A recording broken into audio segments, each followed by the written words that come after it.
Alors, c'est le fameux agril du frêne. Alors, si vous voulez paraître savant à Noël prochainement, vous pourrez dire que c'est l'Agrillus planipennis qui est son nom latin.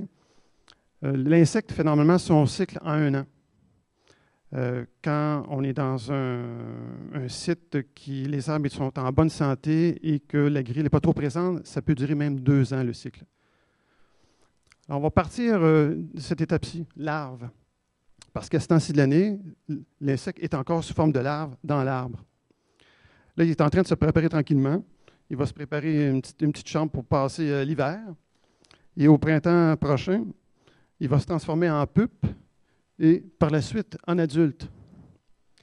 Alors, on voit l'adulte en haut ici, qui sort au début mai à peu près. Et la première chose qu'il fait lorsqu'il sort, c'est de grimper jusqu'en haut de l'arbre pour atteindre une partie ensoleillée, pour se réchauffer. Il a besoin vraiment d'ensoleillement. Et aussi pour se nourrir, parce que là, il a passé tout l'hiver sans manger. Donc, il doit vraiment se faire des forces. Alors, il mange du feuillage et par la suite, c'est l'accouplement. Et ensuite, la ponte. Vous voyez la ponte au niveau de l'écorce. C'est vraiment dans des infractuosités de l'écorce que les œufs vont être déposés. Les œufs sont très petits, à peine 1 millimètre. 2 semaines après, les œufs vont éclore. Et là, une petite larve va en émerger, va commencer à gruger le bois et va se développer dans le bois de l'arbre. La larve en tant que telle va avoir 4 stades de développement. Donc, vous avez le premier stade jusqu'au 4e. Au 4e, la larve va avoir jusqu'à peu près 3 cm de longueur.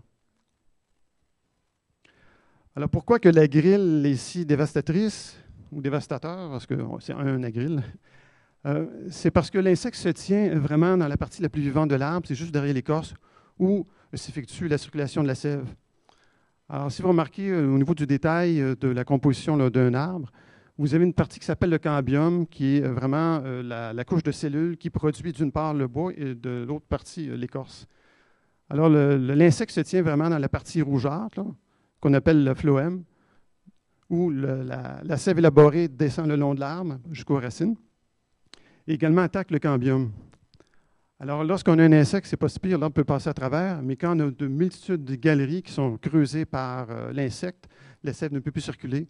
Donc, effectivement, l'arbre connaît des problèmes, il peut commencer à dépérir. Un arbre complètement sain qui commence à être attaqué par un frêne peut mourir en 2 à 4 ans. Alors, quels sont les frênes qui sont les hôtes privilégiés de la grille? En haut, vous avez les frênes indigènes. On a le frêne d'Amérique, le frêne de Pennsylvanie et le frêne noir. Alors, on voit qu'il y a une préférence pour le frêne rouge et le frêne noir. En ville, c'est très rare le frêne noir, c'est plutôt le frêne rouge, le frêne de Pennsylvanie qu'on rencontre. Quelquefois aussi le frêne d'Amérique. Il y a quelques personnes sur leur parterre qui peuvent avoir un peu de frêne d'Europe. Du frêne bleu, c'est plutôt rare, c'est plus en Ontario.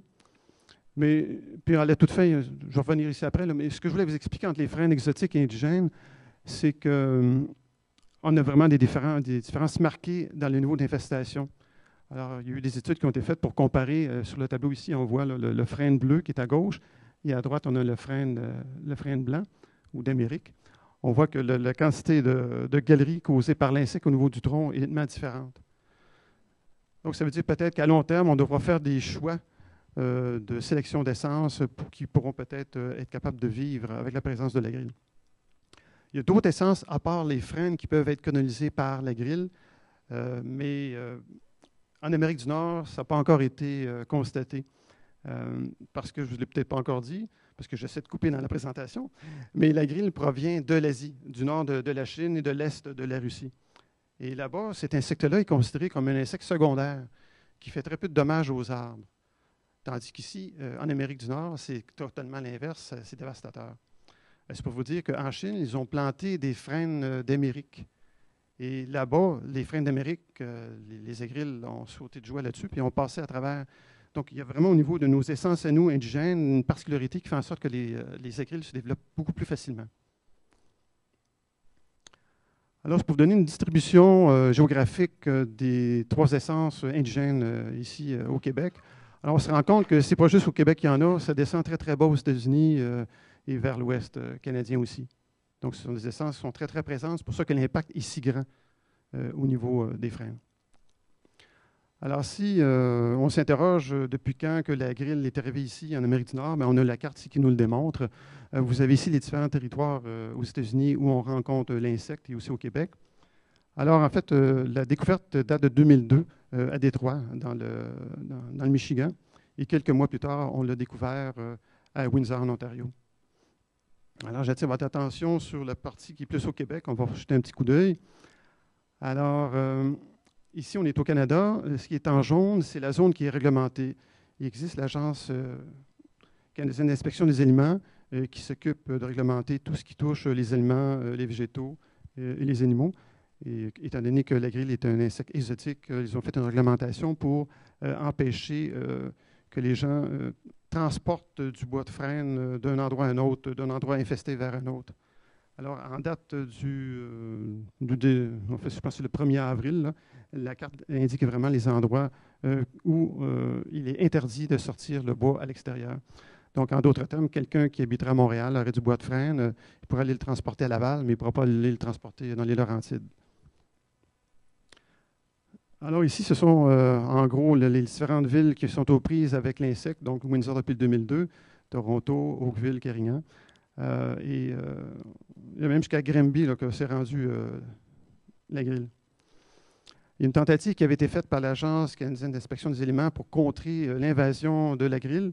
Il y a un secteur juste après le comté de Essex où il y avait eu un déboisement majeur de 86 000 de frênes pour empêcher justement la grille d'aller plus loin encore. Mais au moment même où on était en train de déboiser, l'insecte était déjà rendu plus loin. Alors, c'est vraiment le meilleur vecteur pour la grille. Ce n'est pas l'insecte lui-même, c'est vraiment l'humain qui transporte des bûches qui sont déjà contaminées par l'insecte. On va se rapprocher tranquillement de l'arrondissement au niveau des infestations. Donc, vous savez peut-être qu'à Montréal, le premier cas, c'était en 2011, c'était dans Mercier-Chocas-Maisonneuve, mais quelques semaines plus tard, c'était dans notre arrondissement où on a eu notre premier cas sur la butte Papineau. C'était cet arbre-là.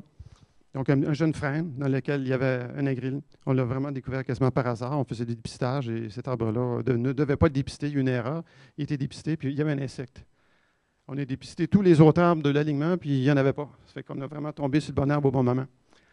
Alors, ce que vous voyez, c'est qu'en bleu, pour les prochaines cartes, c'est vraiment des arbres qui ont eu un agril de détecté, tandis que les points verts, ce sont des arbres sur lesquels on a fait du piégeage et on a découvert de l'agril dans le piège, non pas dans l'arbre, mais sur le piège.